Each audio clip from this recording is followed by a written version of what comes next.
Hi guys and welcome back to Tarot Page Philippines. And for this video, gawin natin ang weekly horoscope para po sa may mga sun, moon, and rising sign na Cancer for October 20 to 26. So kung bago ka, subscribe, like, and share. At kung hindi mo alam kung ano yung sun, moon, at rising sign mo kasi importante siya, sa dulo po ng video natin, we have a link for this para mapanood mo. Remember, the readings are for guidance purposes. Use your free will wisely. At kung kailangan nyo po magpa-schedule ng private readings or spell works, or gusto nyo na mag-donate using GCash or Maya, ayun, the number or the details are in the description below, or you can use the thanks button sa baba.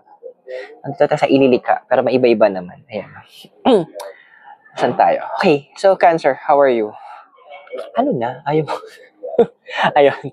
So Cancer, how are you? So we have here is the card of the Temperance. So, well, the background ng konti, Temperance is associated to the zodiac sign of Sagittarius. Ano magustong pahiwatig sa'yo ng card?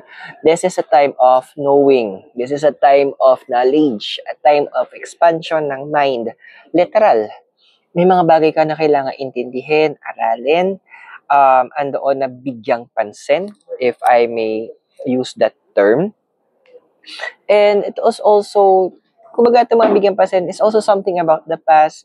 What have you learned? Ano ba yung mga naintindihan mo na? Ano ba yung mga challenges na nalagpasan mo? And hindi na siya basta challenge eh. Always remember, those challenges, may purpose siya.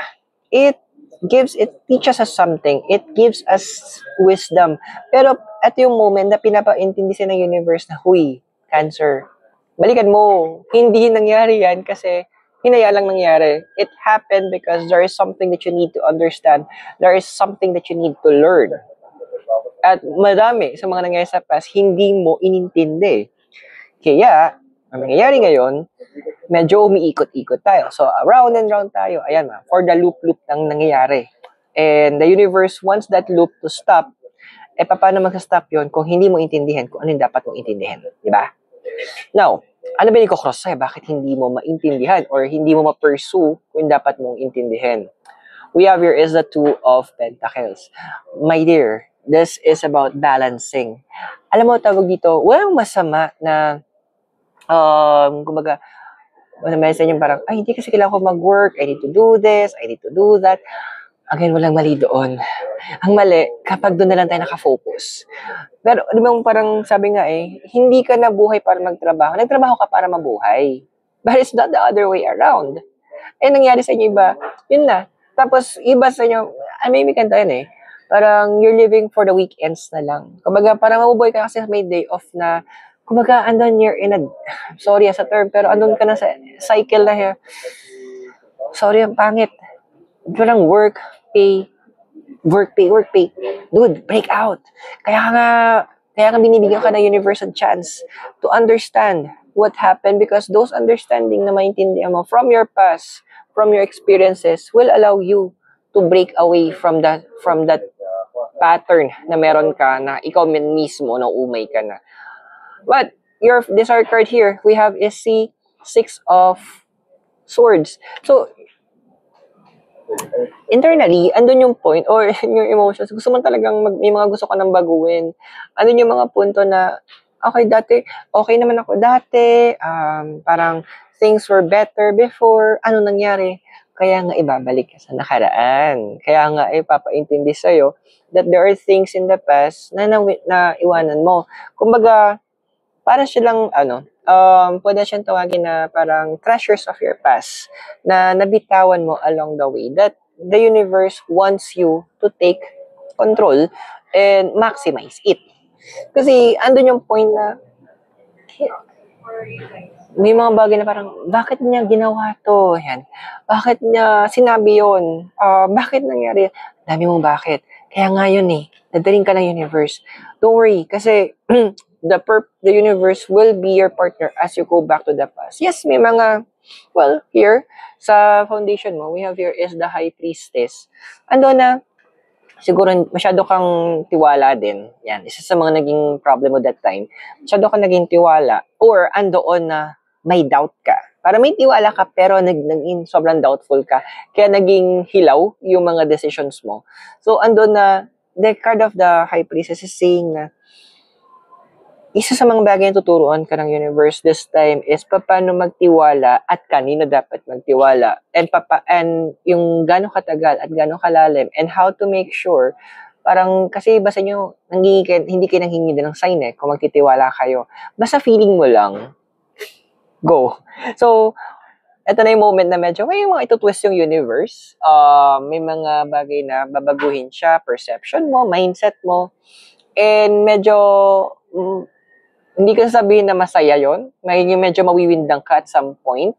Kasi andun yung moment na parang, dati kasi ganito na, kumbaga nasanay na. So, one of the things na ayaw natin as humans is yung change. Kasi nga, gusto natin yung pattern para alam na natin na parang ito yung mangyayari sa susunod, ito yung magaganap.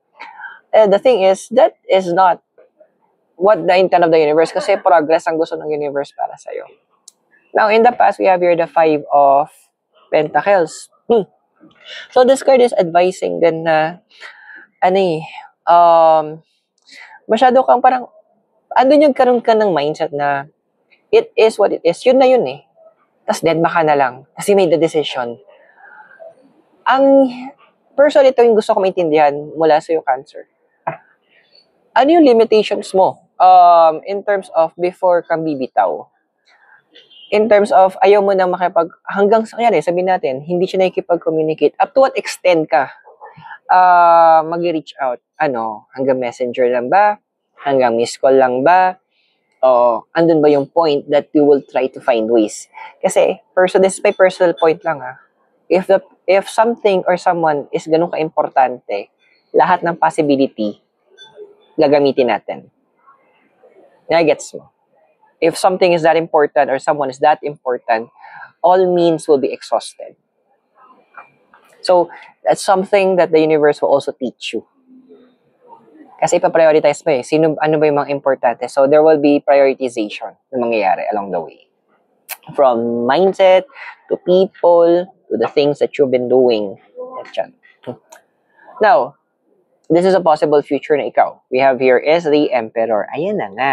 So, meron yung kasabihan na gusto ko siya. You are the captain of the ship, the master of your soul. So, this time, ikaw na yung emperor ng sarili mong life.